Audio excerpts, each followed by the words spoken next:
0. Si on fait quoi que ce soit, c'est la mise à pied. Alors piétinez-moi, allez-y. Audrey pronostique, pourquoi le séparatisme islamiste? Il était une fois dans le pays des droits de l'homme un président qui décida du haut de son podium d'annoncer de nouvelles mesures de sorte que chacun se rassure. Un nouveau mot fit son apparition, un élément de langage qui fit sensation. Sensation auprès de ceux qui avaient peur, oui, auprès d'une certaine catégorie d'électeurs.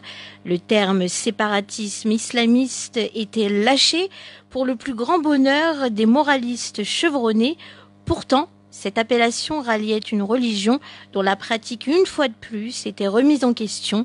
Et les musulmans, l'islam, alors visé comme un symptôme, le symptôme d'une maladie omniprésente et fantôme, revenait encore sur le devant de la scène, exacerbant un certain nombre de sentiments de haine.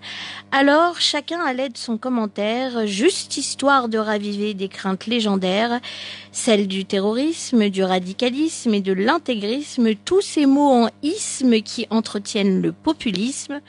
Pourquoi le mot séparatisme à lui seul n'aurait-il pas suffi?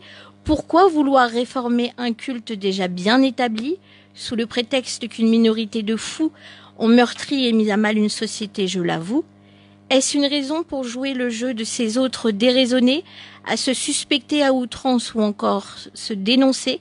Ce séparatisme annoncé de la République n'apporta pas, je le crains, la formule magique, car finalement, quand on y regarde de plus près, toutes les religions ou communautés cherchent bien la paix.